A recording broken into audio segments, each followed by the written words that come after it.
El texto que hoy nos ocupa lo tenemos en segunda carta a los Corintios, en el capítulo 2, de los versos 12 hasta el verso 17, los últimos versículos de este capítulo.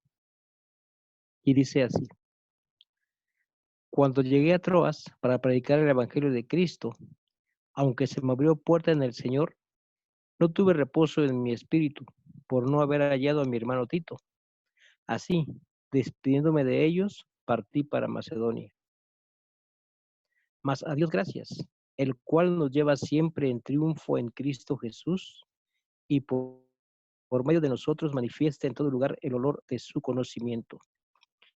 Porque para Dios somos grato olor de Cristo, en los que se salvan y en los que se pierden. A estos ciertamente olor de muerte para muerte, y a aquellos olor de vida para vida. Y para estas cosas, ¿quién es suficiente? Pues no somos como muchos que medran falsificando la palabra de Dios, sino que con sinceridad, como de parte de Dios y delante de Dios, hablamos en Cristo. Es un texto bastante interesante.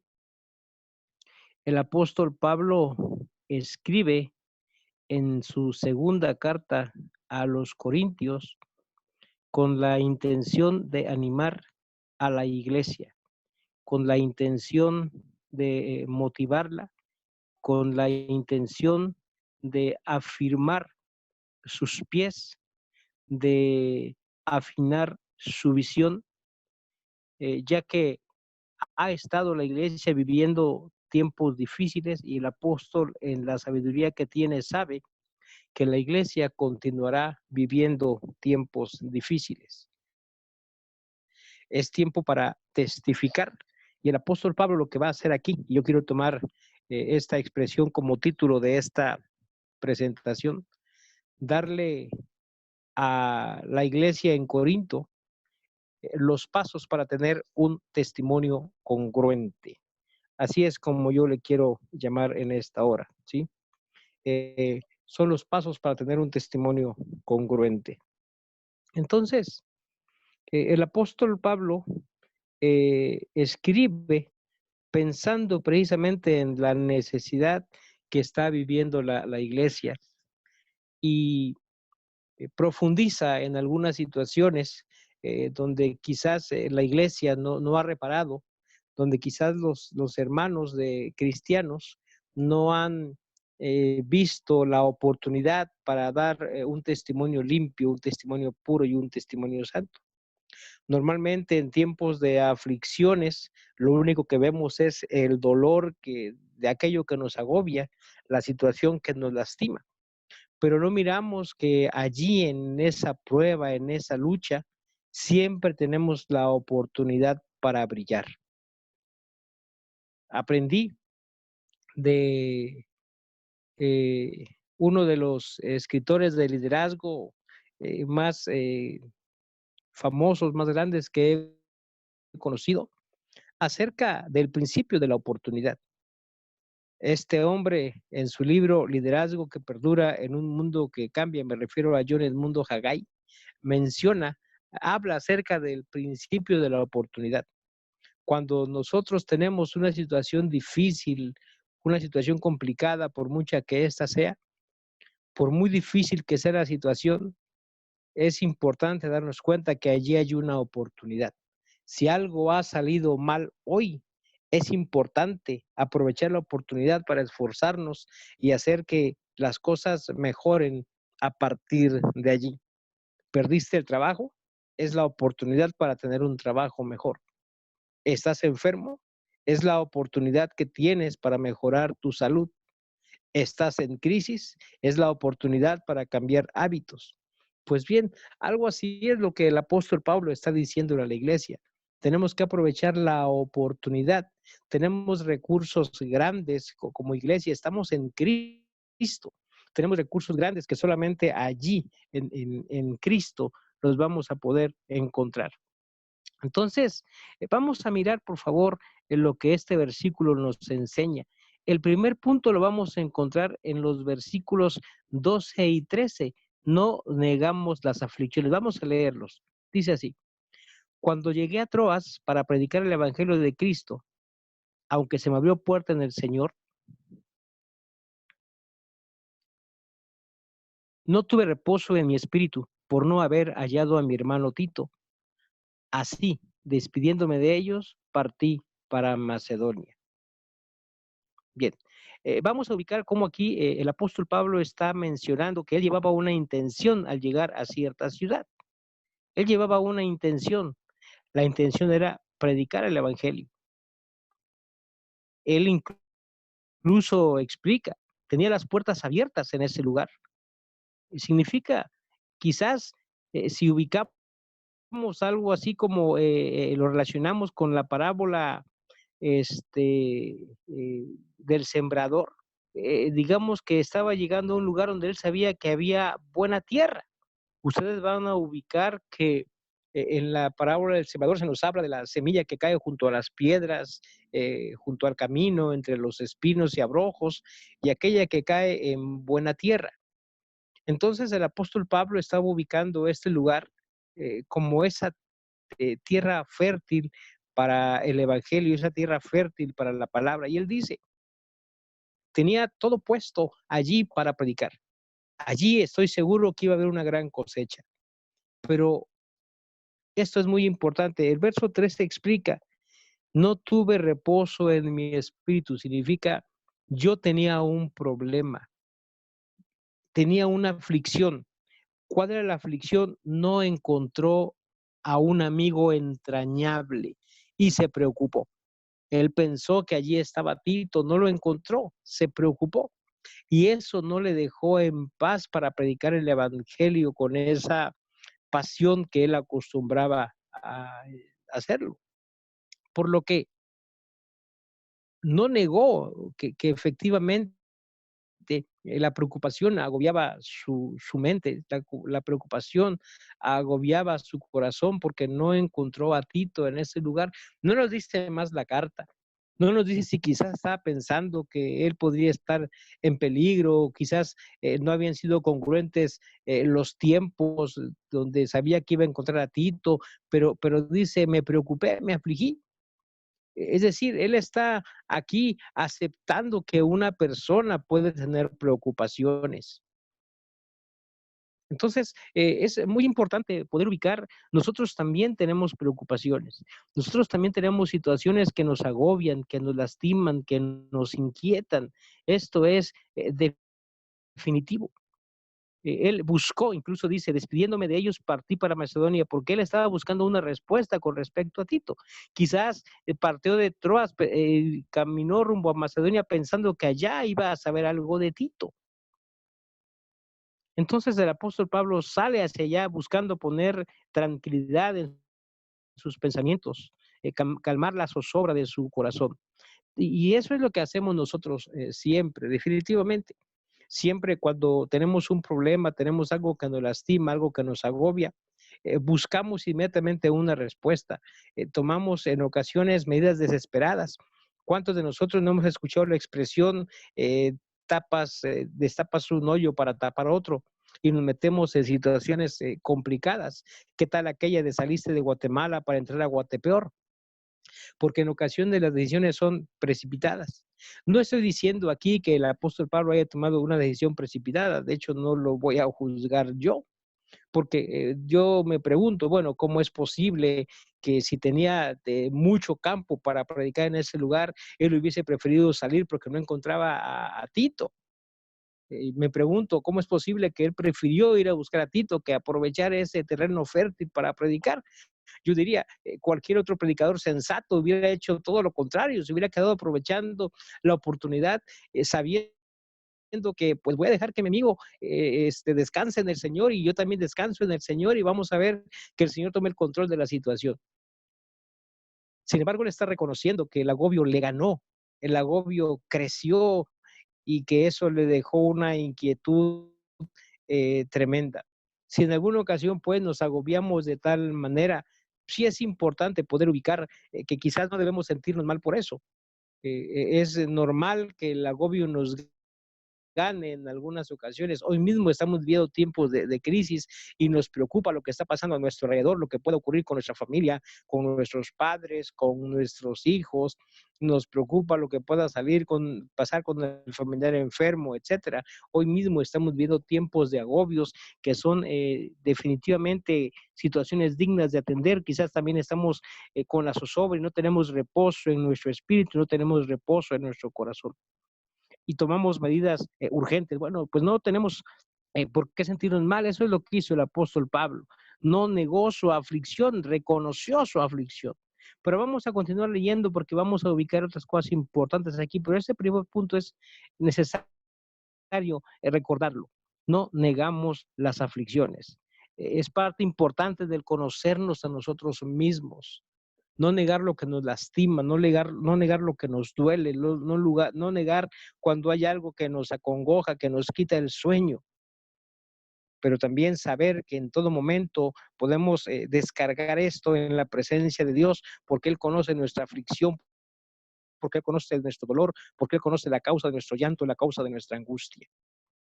Bien, vamos a continuar leyendo para ir avanzando en esto y ver qué es lo que nos dice el segundo punto que yo quiero mencionar ahora.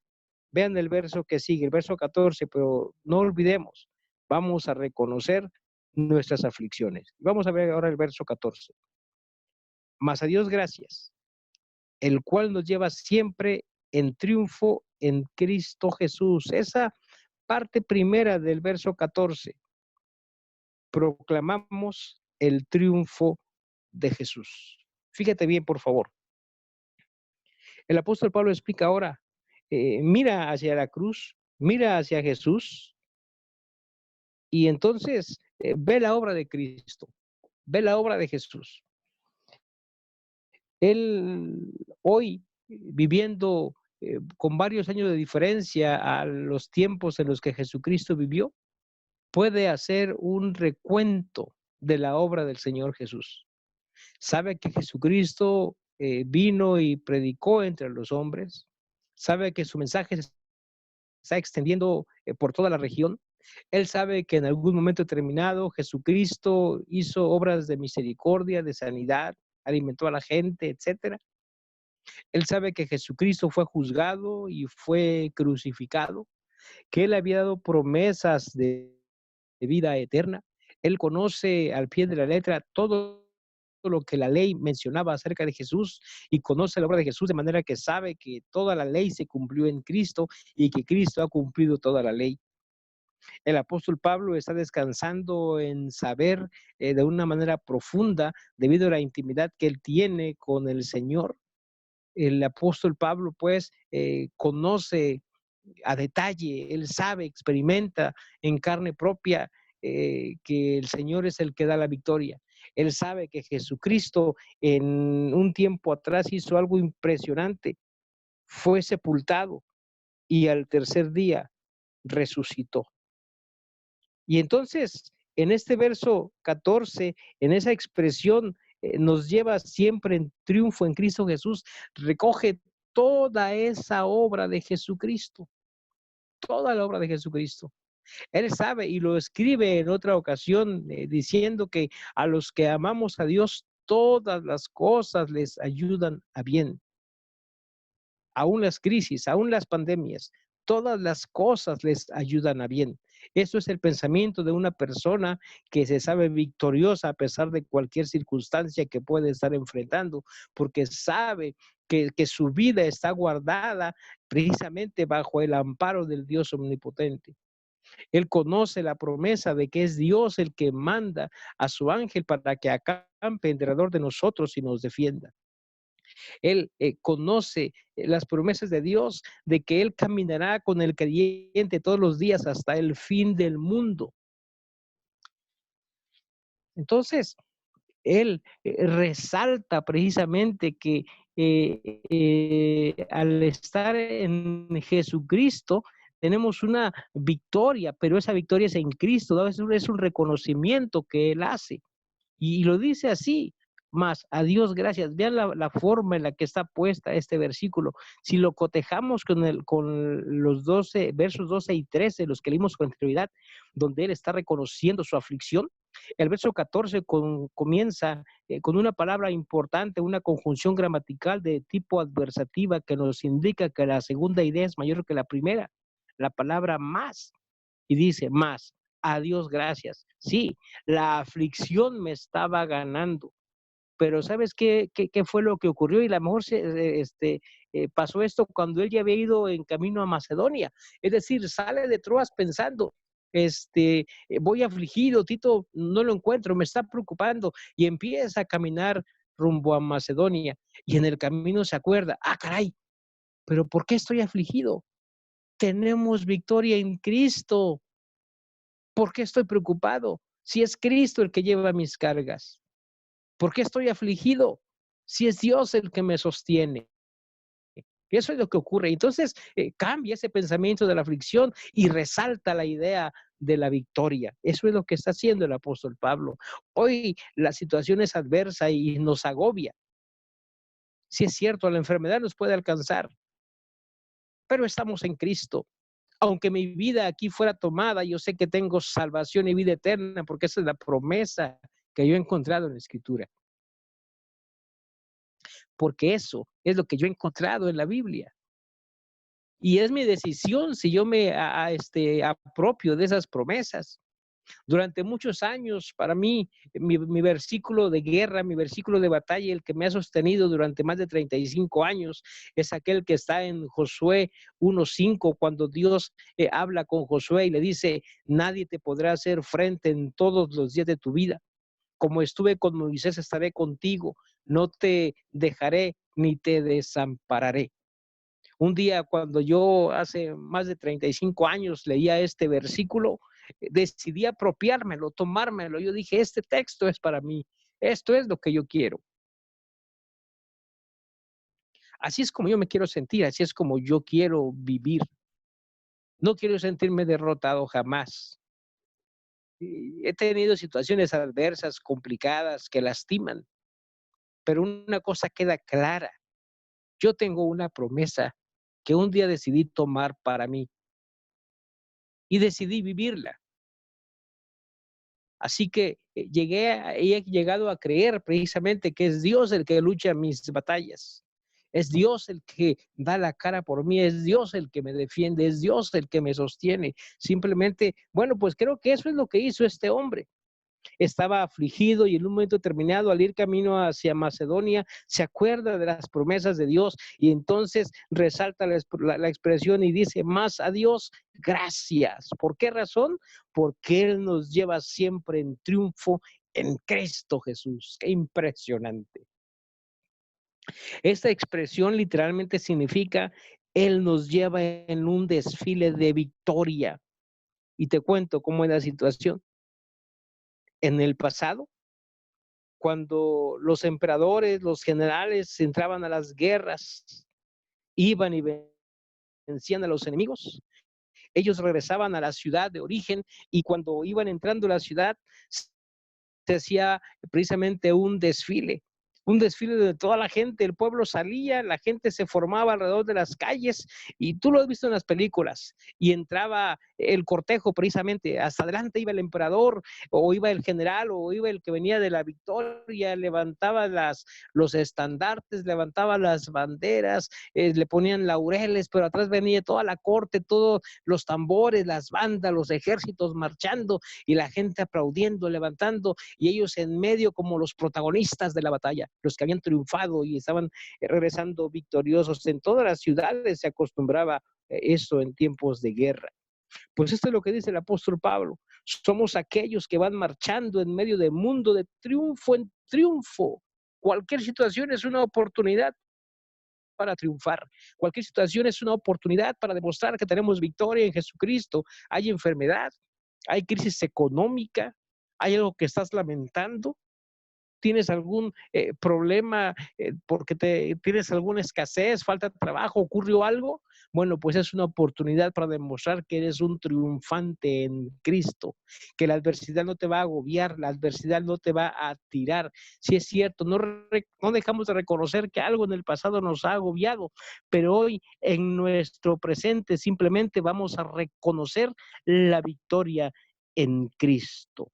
Esto es lo que está explicando el apóstol Pablo en esta primera parte del versículo 14, cuando dice, pues, mas a Dios gracias, el cual nos lleva siempre en triunfo en Cristo Jesús.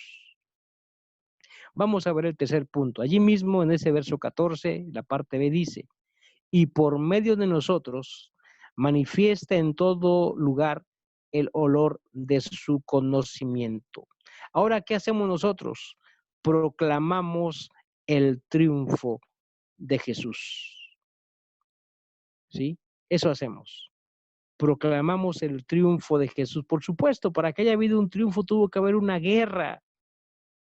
Muchas veces hablamos de la victoria, pero nadie es victorioso si no entra primero a la guerra. Nadie puede decir que ha triunfado si primero no ha participado del combate. Si no, no hay tal victoria, no hay tal triunfo. ¿Cuál es la situación que tú estás enfrentando hoy? ¿Qué es aquello que te está agobiando hoy? ¿Qué es aquello que hoy te está lastimando? ¿Sabes una cosa? Cambia tu mente. Si es cierto, estamos reconociendo que algo nos agobia. Perfecto, ya lo reconocimos. ¿Qué sigue? Le vamos a dar la victoria a Jesucristo y enseguida vamos a proclamar esa obra de victoria en Jesucristo. Que el mundo vea que en la adversidad nosotros tenemos gozo. Ahora en tiempos de pandemia, que el mundo vea que ante la sacudida que esto significa, tenemos la certeza de la salvación y la vida eterna. Por supuesto, seguimos las recomendaciones, nos guardamos en casa, guardamos nuestra distancia, pero no nos aflige la muerte. El apóstol Pablo, allá en la carta a los Corintios, este mismo hombre que escribe aquí, en la primera carta a los Corintios, allá en el capítulo 15, en los últimos versículos, se burla de la muerte, se burla del sepulcro. ¿Por qué razón hace esto el apóstol Pablo? Porque sabe que la muerte no tiene poder sobre él.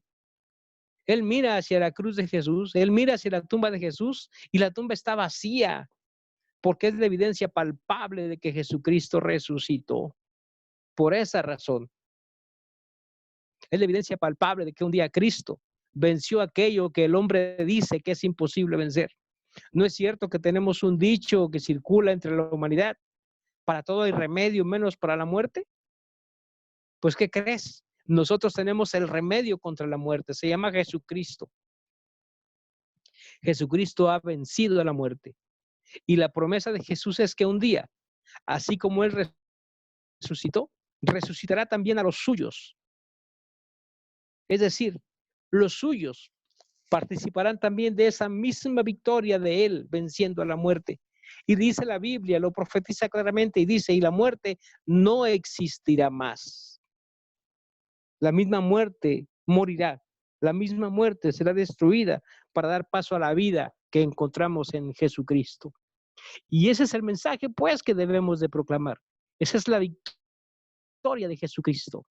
Y aquí, a nosotros, mira por favor esta segunda parte del verso 14, y por medio de nosotros, tú y yo, manifiesta en dónde, en todo lugar, donde quiera que pise la planta de tu pie, donde quiera que abras tu boca, donde quiera que te pares, donde quiera que llegues, que trabajes, que te sientes, donde quiera que convivas, la gente debe de conocer que tú has vencido al miedo, que tú eres un vencedor incluso sobre la propia muerte porque tienes la victoria en Cristo. Y lo dice allí, míralo por favor, el olor de su conocimiento. Otras versiones incluso hablan del perfume, del olor grato. Es impactante esto, porque tenemos que revisar lo que esto está significando, la metáfora. la pura esencia, con la pura esencia la gente va a notar por el estilo de vida, por la manera en la que hablas, por la manera en la que vives, por la manera en la que te conduces, por la manera en la que tú respondes a la gente. Ellos van a percibir que tú tienes algo diferente. Tú tienes un liderazgo que solamente se puede tener en Jesucristo. Tú tienes algo que solamente el conocimiento de la Biblia entrega. Por una sola razón, tú conoces la verdad, tú conoces el camino, tú conoces la vida, tú conoces a Cristo. Entonces, lo que sigue aquí, pues, es ubicar, asumir. Aquí dice, por medio de nosotros, manifiesta en todo lugar. Lo está poniendo como algo presente. No sé si hoy en tu vida lo estás manifestando o no, pero si no lo estás manifestando, esa es la oportunidad de decidir que a partir de ahora tú vas a manifestar donde quiera que te encuentres ese olor grato de su conocimiento. Claro, esto es interesante porque hay que revisar que dice olor de su conocimiento, de su conocimiento. No vas a poder dar a conocer lo que tú no conoces. Tú no vas a poder llevar a nadie más cerca de Dios de donde tú mismo estás. Esto es sencillo. Si alguien te pregunta cómo llegar a un lugar cuando tú no sabes cómo llegar, nada más dices, no sé. A veces inventas, pues le voy a preguntar a fulano, porque vas a buscar al que sabe cómo llegar. Sin embargo, cuando tú sabes cómo llegar, tú das las indicaciones. ¿Por qué? Porque tienes el conocimiento. Pues esto es lo que está diciendo aquí, que tú debes tener el conocimiento, que tú y yo juntos debemos tener el conocimiento, porque eso es lo que es agradable ante los ojos de Dios. Así que, resaltando pues este tercer punto, nosotros, tú y yo, proclamamos el triunfo de Jesús. Él venció a la muerte, Él hizo una obra de salvación, Él transformó la vida, la tuya y la mía, cambió la forma de pensar.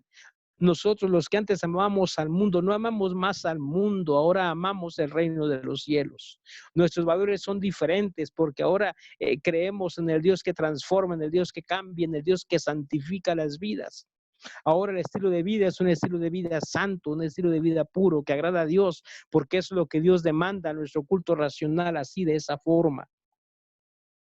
Entonces, pues nosotros, tú y yo, proclamamos el triunfo de Jesús.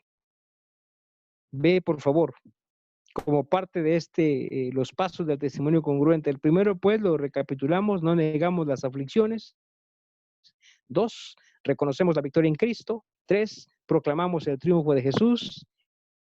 Y 4, a Dios debe agradarle nuestra vida. Vamos a ver el verso que sigue, por favor. Dice, porque para Dios somos grato olor de Cristo en los que se salvan. ¿Sí? En los que se salvan. Vamos por partes en este versículo, porque está la otra partecita y ahorita la vamos a complementar. Dice, porque para Dios somos grato olor de Cristo en los que se salvan. ¿Qué significa esto? Bueno, esos que menciona aquí que se salvan, está explicando algo. Se están salvando porque tú los tocaste. Se están salvando porque tú los abrazaste. Voy a utilizar una expresión muy ad hoc a los momentos que estamos viviendo. Esa gente que está conociendo de Jesús, esa gente que está conociendo el Evangelio, lo está conociendo porque tú tienes una rara enfermedad que se llama Jesús. No es tanto pues que sea una enfermedad, solamente es por usar la analogía. Tienes algo que contagia a los de Jesucristo. No le vamos a tener miedo al coronavirus. Vamos a tener miedo a no hablar de Jesús. No le vamos a tener miedo a la pandemia que puede quitar la vida. Vamos a tener miedo de no proclamar el evangelio que puede transformar la vida y que puede dar vida. De eso es de lo que debemos tener miedo, de callar el mensaje de Jesús. Hoy que el mundo está en crisis, hoy que el mundo está atemorizado, hoy que el mundo está de cabeza, hoy que el mundo está callado, es momento de que el cristiano diga, yo tengo un mensaje para ti. Yo te voy a contagiar de Cristo. Estaba yo leyendo un juego de palabras, ¿no? Donde se hablaba de las dos coronas, el efecto del coronavirus y el efecto de la corona de espinas simbolizando a Jesús. Mientras que el coronavirus provoca muerte, la corona de Jesús provoca vida. Mientras el coronavirus provoca miedo, la corona de Jesús provoca gozo. Bueno, pues este es el mensaje que tenemos, este es el mensaje que proclamamos, y así precisamente es que tenemos que enfocar nuestra vida pensando que es a Dios a quien nuestra vida tiene que agradarle. Eso dice el verso 15, porque para Dios somos grato olor de Cristo. ¿Cuántas veces tú y yo has ido caminando en algún lugar y te empieza a llegar un olor a pan, a pastel, a dona? ¿Te ha pasado esto en alguna ocasión que vas por la calle y te da un olor rico, que dices, ay, qué rico huele a pan, qué rico huele a donas, algo así, y se te antoja? Claro, yo sé que no a todos les gusta el pan, pero a los que les gusta el pan, otros que quizás les dé un olor rico en algún momento, tal vez les guste la pizza o tal vez les gusten, no sé qué comida sea, pero les da un olor rico, atractivo. Hasta sientes cómo se estimula el estómago y hace tu estómago gorgojitos de que hasta dices, hasta hambre me dio. Simplemente porque ese olor grato te motiva. ¿No es cierto eso? Bueno, pues eso es exactamente lo que busca Dios, que así sea tu vida, que tu vida y mi vida motiven a otros a querer ser como nosotros porque amamos a Jesús. Eso es lo que quiere Dios. Que tu vida y mi vida digan, ¿qué tiene este hombre? ¿Qué tiene esta mujer que vive de una forma diferente, que tiene esa paz, que tiene esa tranquilidad? ¿Qué tiene ese hombre, esa mujer que en momentos de crisis no tiene miedo y se siente seguro, se siente segura? ¿Qué cosa tiene que yo no tengo? Y que nos pregunten y podamos decirle, lo que pasa es que yo tengo a Cristo. Es que la Biblia dice estas promesas y las podamos compartir con todo mundo que nos desee escuchar, y que no nos escuche, pues nos querrá escuchar precisamente porque somos olor grato ante los ojos de ellos y lógicamente ante los ojos de Dios. Hay que revisar nuestra vida, cómo nos está mirando la gente, porque también hay otro tipo de olores. ¿Cuántas veces has ido por una calle en algún lugar y te da un olor a caño? ¿No es cierto?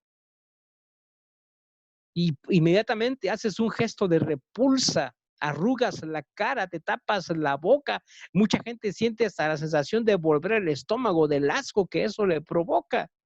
Es más, no sé qué tantas cosas, hasta te imaginas, vaya. ¿Por qué razón? Simplemente porque es el estímulo de ese olor nauseabundo, ese olor horrible, a putrefacto, a podrido. Bien, pues tu vida y mi vida son así delante de Dios.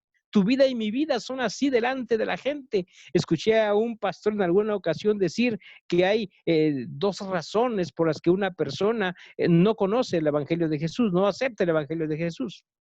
La primera es porque no hay un cristiano que les predique.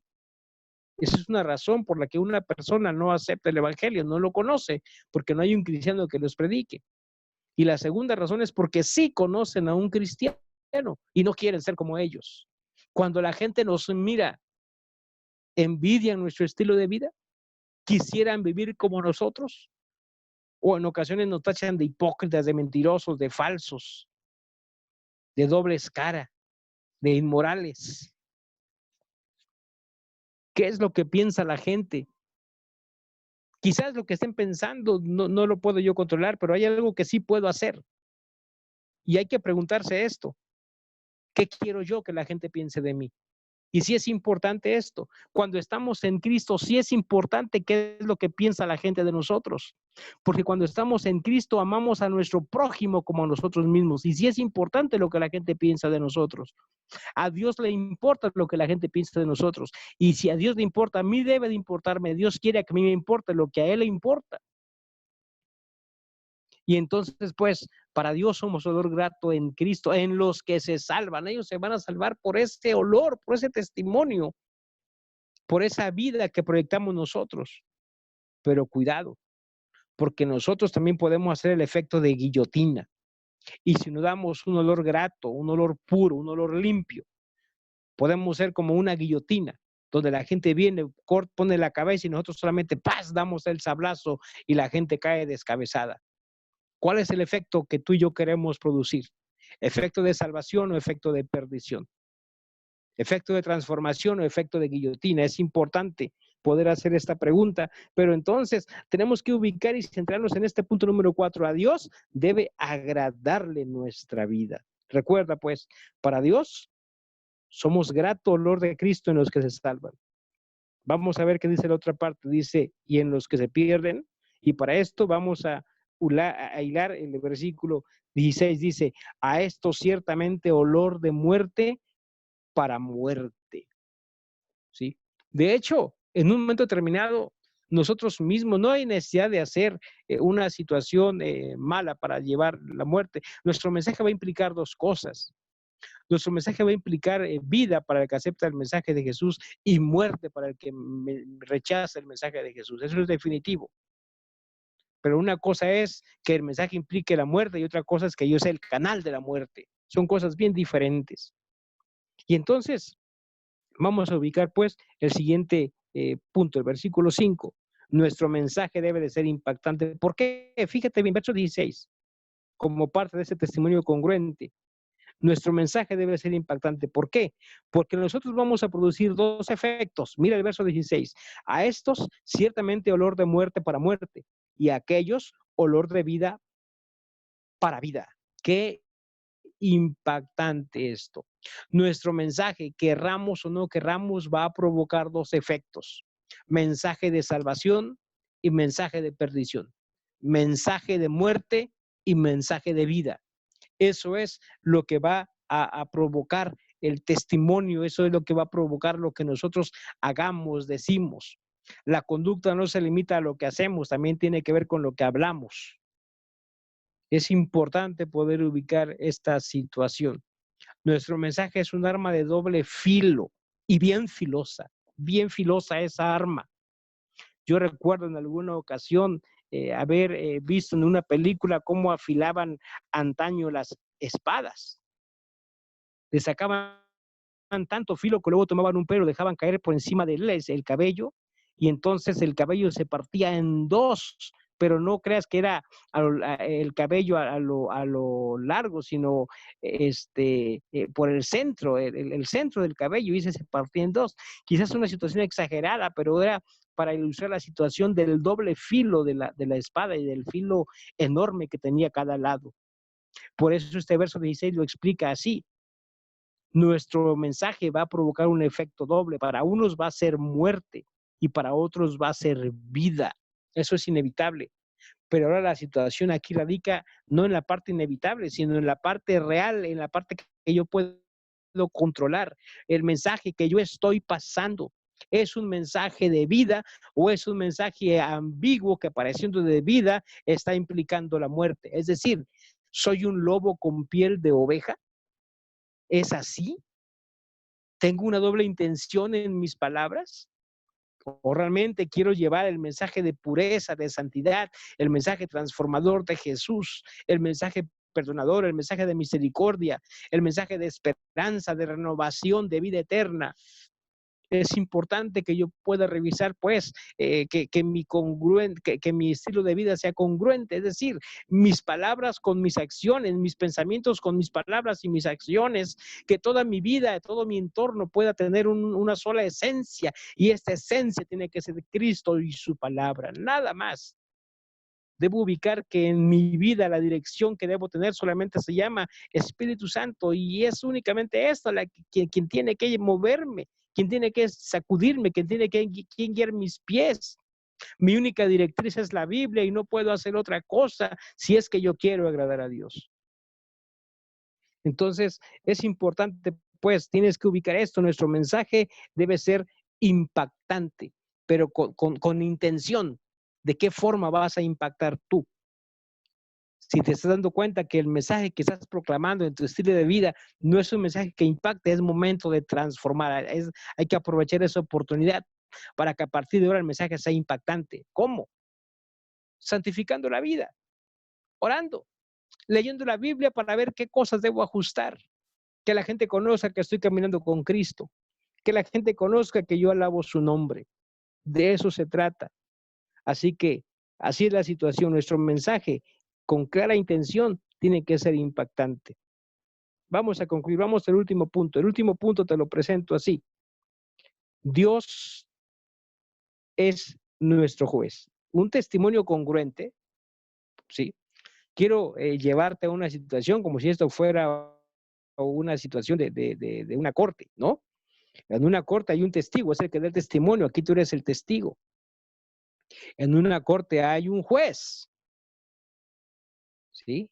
Hay un juez, hay un fiscal, hay un acusador. Entonces, también hay un defensor y realmente aquí tenemos todos los elementos de la corte. No vamos a ponernos a ubicar todos estos ahorita, solamente quiero que veamos el verso 17 para que podamos ubicar. Dios es nuestro juez. Pues no somos como muchos que medran falsamente, perdón, falsificando la palabra de Dios, sino que con sinceridad, como de parte de Dios y delante de Dios, hablamos en Cristo. Es importante poner toda la intención en nuestras palabras, toda la intención en nuestro testimonio, en estos en momentos de desesperanza, en estos momentos de dolor, de angustia, de llanto, de impotencia, de desesperación. ¿Cuál es tu mensaje? ¿Qué tan honesto, qué tan honesta te está viendo la gente en tu vida en Cristo? ¿Cómo la gente sabe que realmente tienes la paz que solamente Cristo da? ¿Cómo la gente sabe que tú proyectas ese amor que sobrepasa todo entendimiento? ¿Cómo la gente sabe que a pesar de la adversidad y la crisis, tú estás precisamente en aquel que calma la tempestad, en aquel que da la provisión y que fue capaz de alimentar a 5,000 como veíamos en días pasados, solamente con unos cuantos panes y unos cuantos peces? ¿Cómo realmente descansamos en saber que Él es el que va a dar la provisión, el sostenimiento, la fortaleza, le interesa? La Biblia incluso me dice que si en esta vida solamente esperamos en Cristo, somos los más dignos de conmiseración de todos los hombres. ¿Qué significa esto? Que si aún a mí me tocara morir por esta situación de enfermedad, yo sé que tengo esperanza en Cristo y que voy a resucitar porque esa es la promesa de Dios. Hoy el mundo entero, a pesar de la adversidad, se conmueve porque celebran la resurrección de Jesús. No he hecho yo alusión a esto, sabes que no es mi estilo precisamente recordar la fecha, ¿sí? Pero no puedo negar que un día Cristo resucitó, eso no lo puedo negar, está registrado en la Escritura. Eso es innegable, eso es real, Cristo resucitó. Y la promesa dice que un día tú y yo tendremos vida eterna y con Él resucitaremos si estamos en Cristo. Así lo dice la Escritura y no lo podemos negar, no cambia la palabra. Así que en eso confiamos y ponemos honestidad en nuestras palabras cuando decimos que tenemos que santificar nuestras vidas y tenemos que purificarnos porque queremos agradar a Dios. Pues bien, es importante que tú y yo pongamos a Dios como testigos de nuestras palabras, de nuestras miradas, de nuestros pensamientos, de nuestras pisadas, de nuestras intenciones, de nuestras relaciones, de nuestra administración, de nuestra fe, que realmente Él pueda ser ese juez. Sabes que el juez va a juzgar, que si hoy Dios estuviera emitiendo un juicio delante de ti y dijera, a ver, ven, quiero hablar contigo, en este momento voy a juzgar tu fe, ¿cuál sería el veredicto? Piensa en esto. Si Dios te dijera, en este momento voy a juzgar tu testimonio, ¿cuál sería su veredicto con respecto a ti? No pienses en otro, no mires en, ay, pobre de mi mamá, o pobre de mi hermano, pobre de mi papá. No pienses en eso, piensa en ti. ¿Cuál sería su veredicto si en este momento Dios tuviera que juzgarte a ti por tus pensamientos, por tus obras y por tus palabras, por tus intenciones? ¡Ah! Qué pesado, qué complicado. Pero es la oportunidad para reconocer mi maldad, mi pecado, y asegurarme a partir de ahora de tener un testimonio congruente que diga que nosotros tenemos victoria en Cristo. Es la oportunidad de poder ubicar que hay necesidad de transformar la vida, una vida que agrade a Dios, una vida que solamente viva para su gloria. Así que, recuerda, los pasos de un testimonio congruente son estos. 1, no negamos las aflicciones. 2, reconocemos la victoria en Cristo. 3, proclamamos el triunfo de Jesús. 4, a Dios debe agradar en nuestra vida. 5, nuestro mensaje debe ser impactante. Y 6, recordar, Dios es nuestro juez. Espero que esto sea de bendición para tu vida y es mi invitación para que desees tener un testimonio congruente siempre para gloria de Dios. Que Él te llene de bendiciones.